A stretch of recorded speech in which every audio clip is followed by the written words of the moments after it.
Денеска сме на локација на улицата Радушка, каде што општина Ѓорче Петров изведува еден капитален проект, тоа е атмосферска канализација во должина од 1115 метри на оваа улица. Тоа е еден проект кој што ќе ги реши децениските проблеми кои што се натрупани во овој дел од општината од аспект на собирање на сите атмосферски води, бидејќи во минатото имавме повеќе ситуации кога околните куќи, околните објекти знаат да се поплават по поголемиот дотур на врнежи. На овој начин ние го решаваме тој проблем и не само што го решаваме проблемот на оваа улица, која е една од најстарите улици во општината Ѓорче Петров, улицата Радушка, туку во иднина оставаме простор да сите 6 приклучни улици кои што се приклучуваат практично на оваа улица, да имаме простор да изведеме и таму атмосферска канализација, со што пак ќе го ослободиме капацитетот на фекалната канализација, бидејќи најголем дел,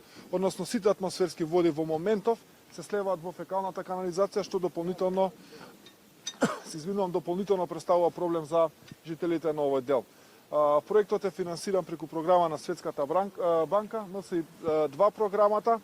Овој проект е одобрен од страна на Советот на општина Ѓорче Петров со одлука на Советот на 21 декември минатава година и е со вредност од прилика од 17 милиони денари, со што представува еден прв значен капитален проект кој што го отпочнуваме во тековниот мандат од нашето одреѓање на власт. Сега некои прашања кои имате по-конкретно во Делов? Општина Ѓорче Петров, можеме да кажеме скоро 5 пати на општина Ѓорче Петров 5 пати се зголемени сметките, меѓу другото и за струјата. Така.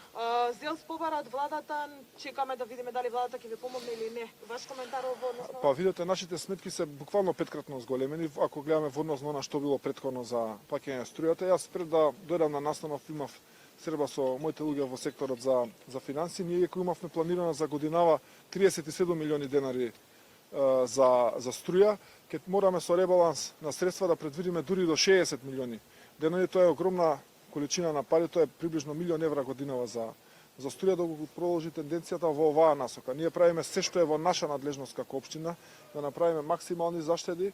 Имаме и нова постапка за набавка на крајен добавувач во моментов, но сепак изостанува поддршката од централната власт. Јас сум дел и од управниот одбор на ЗЕЛС, неколку пати се обраќаме, и вчера имавме состанок на управниот одбор на ЗЕЛС, каде што повторно бараме средба сега веќе со владата, бидејќи вице-премиерот Питики, кој беше најавен дека ќе присуствува на вчерашниот состанок, не дојде.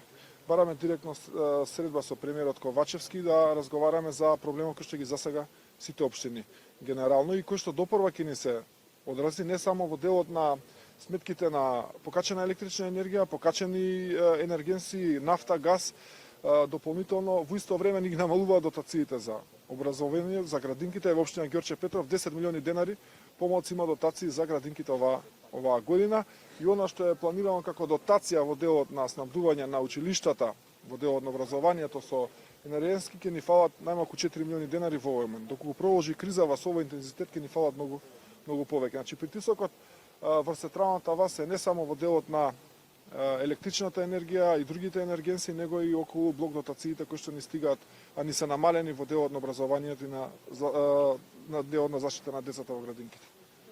Благодарам.